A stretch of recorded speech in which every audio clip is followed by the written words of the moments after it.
Hello बच्चों, तो कैसे हैं आप लोग। आइए आज फिर रिवीजन के लिए नए सवाल पढ़ते हैं। कोई बर्तन एक खोखले अर्धगोले के आकार का है जिसके ऊपर एक खोखला बेलन अध्यारोपित है। कहने का मतलब है अर्धगोले के ऊपर एक बेलन है और दोनों खोखले हैं। ठीक है। अर्धगोले का व्यास कितना है? 14 सेंटीमीटर है। तो हमारी त्रिज्या कितनी हो जाएगी?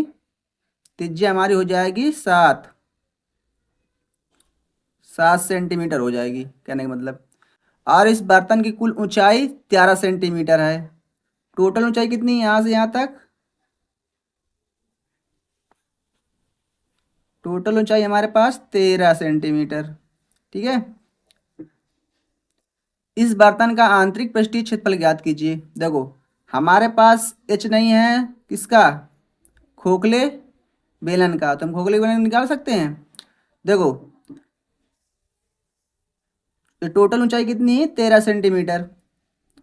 और ये अर्धगोले का, इसकी भी तो ऊंचाई होनी चाहिए, मगर इसकी ऊंचाई दी नहीं है। तो एक बात याद रखना कि जो इसकी त्रिज्या होती है वही इसकी ऊंचाई का काम करता है। किसके? अर्धगोले के।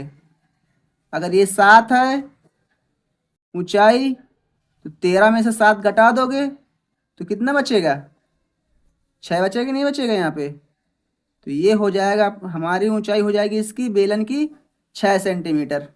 ठीक है, समझ में आ रहा कि नहीं आ रहा? हाँ। देखो, है तो खोखला बेलन, जबकि इसमें मोटाई दी नहीं हुई है। ठीक है, मोटाई मतलब कि जीरो मान लेंगे, नगण्य मान लेंगे। तो हमारे सिंपल वाले सूत्र से काम चल जाएगा, जो आप लोग लगाते हैं बेलन का और अर्धगोले का, उससे हमारा काम चल जाएगा। और आइए एक लाइन में सॉल्व करते हैं। तो हम इसका लगा देते हैं अर्धगोले का। अर्धगोले का पृष्ठीय क्षेत्रफल कितना होता है?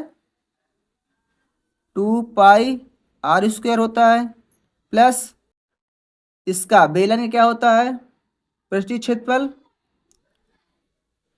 2 पाई r × h होता है। ये तो होता है।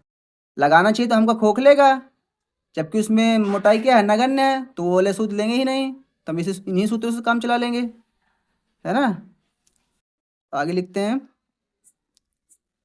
देखो, 2 पाई यहाँ है, दोनों कॉमन कर लो।